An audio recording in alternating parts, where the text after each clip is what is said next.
మాతృదేవోభవ పితృదేవోభవ ఆచార్య దేవోభవ. శ్రీ క్రోధినామ సంవత్సరం డిసెంబర్ మాసం ద్వాదశ రాశులకు మాస ఫలితాలు మనం మాట్లాడుకుంటున్నాము. అందులో భాగంగా ఇప్పుడు మనము ధనస్సు రాశి గురించి మాట్లాడుకుంటున్నాము. పోయిన మాసం ఇదే ఛానల్లో నేను ధనస్సు రాశి గురించి చెప్పినటువంటి వీడియోకి అత్యధికంగా చాలా విశేషమైనటువంటి ఊహించినటువంటి స్పందన వచ్చింది. ధనస్సు రాశి వందలు చాలా చక్కగా స్పందించారు, చాలా కరెక్ట్గా చెప్పారనేసి మరి నేను ఆ నెల ధనుసు రాశి గురించి ప్రత్యేకంగా మరి వారి యొక్క స్థితిగతులను చెప్పాను. అది మాస ఫలితం కాకుండా ఒక విధంగా వాళ్ళకు గత కొన్ని సంవత్సరాలుగా జరుగుతున్నటువంటి కష్ట నష్టాలు ఎదుర్కొన్నటువంటి దౌర్భాగ్య స్థితులన్నింటినీ నేను వివరించాను. దానికి వాళ్ళకి ధైర్యం ఇచ్చాను, వాళ్ళకి ఎంతో ఊరటనిచ్చింది. ఈ మాసం కూడా ధనుసు రాశి వారికి ఎలా ఉందో మీకు చక్కగా వివరిస్తాను. అటనే ధనుసు రాశే కాకుండా అన్ని రాశులకు నేను ఏది లోటు చేయకుండా సబ్జెక్టు చక్కగా ఇచ్చాను.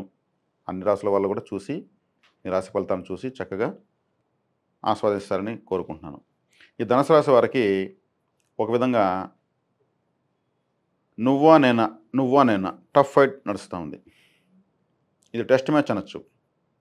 ఆధిపత్యం ఒకసారి అటువైపు మారుతుంది, ఒకసారి ఇటువైపు మారుతూ ఉంది. పిచ్చిలో మార్పు వచ్చిందని కొంతసేపు, వాతావరణంలో మార్పు వచ్చింది కొంతసేపు, మరి టైలెండర్స్ వచ్చి అడ్డుకునేసినారని కొంతసేపు, బౌలర్లు విజృంభించారని కొంతసేపు, ఇలా మ్యాచ్లో మనం చూస్తూ ఉంటాం. అలా ఈ ధనుసు రాశికి రాశ్యాధిపతి అయినటువంటి గురువు 6వ ఇంట దిగ్బలం లేదు. మరి రాశికి అత్యంత శుభుడైనటువంటి అంగారకుడికి దిగ్బలం లేదు. మరి ఈ రాశికి మరొక శుభగ్రహమైనటువంటి కేతువు దశమంలో ఆయన ఉన్నాడు, కానీ కేతు దశమంలో యోగించడు. మీ యొక్క నిర్ణయాలను వృత్తిని మారుస్తూనే ఉంటాడు. కేతు అంటే మార్పు. మీ నిర్ణయాలు మారుతున్నాడు, చేంజ్ అవుతూనే ఉంటాయి, స్థిరంగా ఉండలేరు. ఇది ద్విస్వభావ రాశి. అందున ఇప్పుడు కుజుడు గురువే మీకు ప్రధాన శుభగ్రహాలు. చంద్రుడు అష్టమాధిపతి మీకు యోగించడు. మీకేమున్నా కుజుడు గురువే మీకు ఫలితాలు ఇవ్వాలి. ఇంకా రవిగ్రహము వ్యయ జన్మస్థానంలో తిరుగుతున్నాడు. 17వ తారీఖు వరకు వ్యయస్థానం వృశ్చికంలో, తర్వాత జన్మస్థానంలో. జన్మరవి మంచివాడు కాదు. జన్మరవి కానీ ఎవరు కానీ జన్మస్థానంలో వచ్చినట్టే యోగించరు. కానీ మీరు పోరాడుతున్నారు. మ్యాచ్ అయితే ధనుసు రాశి వాళ్ళు ఆడుతున్నది సీరియస్గా ఎవరూ లేదు. సరే కదా, ఇప్పుడు ప్రత్యర్థులు ఎలా ఉన్నారు? శని, బుధుడు, శుక్రుడు, రాహు ఎలా ఉన్నారంటే వాళ్ళు కూడా బలహీనంగా ఉన్నారు, కానీ వాళ్ళు పోరాడుతున్నారు. ఒక విధంగా పైచేయి మీదే అని చెప్పచ్చు. ఎందుకంటే శనిగ్రహాన్ని, శుక్రుడిని, బుధుడిని వాళ్ళ స్థానాది దిగ్బలం లేకపోయినా, వాళ్ళ దురవస్థలో ఉన్న వీళ్ళను చెడ్డ చేయకుండా చేస్తున్నారు. బుధుని గురువు నియంత్రిస్తున్నాడు, శుక్రుని శని కుజుడు నియంత్రిస్తున్నాడు. చంద్రుడు శుభాశుభ మిశ్రంగా ప్రయాణిస్తూ ఉంటాడు. ఆయన పాపగ్రహమే మీకు అష్టమాధిపతి కాబట్టి. ఇప్పుడు మీకు గురువు కుజుడు మీకు మంచి చేయలేకపోయినా, రవిగ్రహం మీకు మంచి చేసే పరిస్థితులు లేకపోయినా, మీకు చెడ్డ చేసే వాళ్ళని మాత్రం చేయనీయకుండా చేసేస్తున్నారు. ఇది టఫ్ మ్యాచ్ అని చెప్పచ్చు. ధనుసు రాశిలో 3 నక్షత్రాలు ఉంటాయి. మూల, పూర్వాషాఢ, ఉత్తరాషాఢ 3 కర్మ నక్షత్రాలే. వీళ్ళకు ఒక పట్టాన వీళ్ళు పనులు తెగవు. రాశిలో పుట్టినా, నక్షత్రంలో పుట్టినా, లగ్నమైన రాశైనా ఒక పట్టాన వీళ్ళ పనులు తెగవు. పితృకర్మలు అత్యధికంగా ఉంటాయి వీళ్ళకు. కులదైవానుకూలత తక్కువ ఉంటుంది, పితృ అనుకూలత కూడా తక్కువ ఉంటుంది. పితృ దోషాలను పుడతారు. ప్రభుత్వ అధికారులు, ప్రభుత్వ ఆదాయం తినేవాళ్ళు, రాజకీయ నాయకులు, రాజకీయంగా కాంట్రాక్టర్లు, ఇలా ప్రభుత్వ ప్రశంసలు అందుకునే వాళ్ళు వీళ్ళంతా కూడా ఎక్కువగా ధనుసు రాశిలో ఉంటారు. పరిశోధనలు చేసేటువంటి వాళ్ళు ధనుసు అంటేనే ఒక ఎక్కువ పెట్టిన బాణం, ఒక టార్గెట్. గురువులు, ఎందుకంటే రాష్ట్రాధిపతి గురువు కాబట్టి వీళ్ళకన్నీ పరీక్షలే, ఎగ్జామ్సే. జీవితం వీళ్ళకు ఎగ్జామే. ఎందుకంటే టార్గెట్ అనేది వీళ్ళకు ధనస్సు అంటే టార్గెట్టు. కాబట్టి ఈ ధనుసు రాశి వాళ్ళు ఇప్పుడు మంచ చెడ, డూ ఆర్ డై అనే విధంగా గ్రహ సంపత్తి నడుస్తూ ఉంది. కానీ ఒక వింత మెజారిటీ మీకే పోతుంది, లీడింగ్లో మీరే పోతున్నారు. మీకు శుభగ్రహాలైనటువంటి కుజుడు చాలా చాలా ఫైటింగ్ చేస్తున్నాడు. శనిని నియంత్రించేస్తున్నాడు, మీ ద్వితీయ స్థానాన్ని నియంత్రిస్తున్నాడు. ఎంతో కొంత మీకు అవుట్పుట్ ఇస్తూనే ఉన్నారు. తీసుకోండి, ధనుసు రాశి వాళ్ళు తీసుకొని ఎంజాయ్ చేయండి అంటున్నాడు. చెప్పాలంటే వన్ మ్యాన్ షో. ఒక సోల్జర్ లాగా మీకు కుజుడు కాపాడుతున్నాడు. అష్టమ స్థానంలోనే ఉండొచ్చు, కానీ మీకు పంచమాధిపతి దురవస్థలో ఉన్నా కానీ మీకు ద్రోహం చేయడు. మీకు ద్రోహం చేసే వాళ్ళని నియంత్రిస్తున్నాడు. తను ఎఫర్టు శక్తికి మించి పెడుతున్నాడు.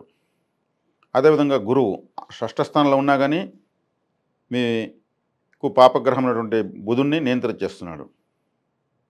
మీ రాశిని ఇబ్బంది పెడుతున్నటువంటి గ్రహాలను కంట్రోల్ చేస్తున్నారు వీళ్ళిద్దరూ. కాబట్టి ధనుసు రాశి వాళ్ళకు చెప్పాలంటే ఎంతో పరిపక్వత, ఎంతో మెచ్యూరిటీ, ఎంతో ఓపిక, ఎంతో నైపుణ్యం అన్నీ వస్తున్నాయి. మీరు ఒక విధంగా చెప్పాలంటే ఒక గ్రంథంలాగా మారిపోతున్నారు. ఈ మధ్యకాలంలో వస్తున్నటువంటి గోచారం రీత్యానే చెప్పేయచ్చు.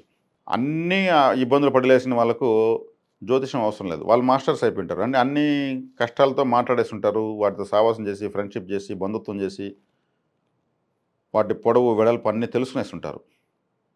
ఈ మధ్యకాలంలో సంవత్సరాల తరబడి కూడా వీళ్ళకు అనుకూలమైన గ్రహస్థితి చాలా తక్కువ వచ్చింది. దాంట్లోనే వీళ్ళు సంతోషపడ్డారు. దాంట్లోనే అన్నీ సర్దుకున్నారు. దాంట్లోనే అన్నీ నెట్టుకుంటూ వచ్చేసారు. అంత వ్యతిరేకమైన గ్రహస్థితులే మీరు ఎదుర్కొన్నారంటే ఇప్పుడున్నది పెద్ద విషయం ఏం కాదు. ఆ అనుభవంతోనే ఇప్పుడు ఒకంత ముందడుగు మీరే ఉన్నారనమాట. స్వల్ప మెజారిటీతో మీరు గెలుస్తూనే పోతున్నారు. గెలుపుకి కావాల్సింది ఒక పాయింటే, లేదంటే గెలుపు కావాల్సిన ఒక బంతే, లేదంటే ఒక ఓటే అంటారు కదా, అలా పోతా ఉంది మీకు. కానీ మీరు ఓటమైతే చెందరు, ఖచ్చితంగా గెలుస్తారు.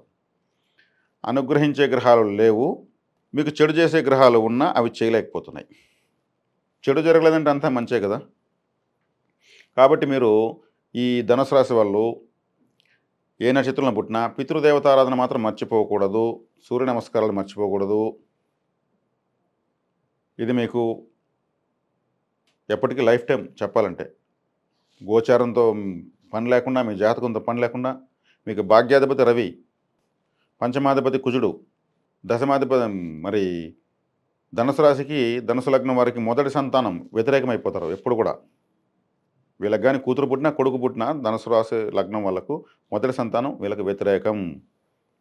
పురుషులైతే తల్లికి అనుకూలమవుతారు, స్త్రీలైతే ఆ పుట్టిన బిడ్డ తండ్రికి అనుకూలమవుతారు. కాబట్టి అదృష్టం అనేది పరీక్షిస్తూనే ఉంటుంది.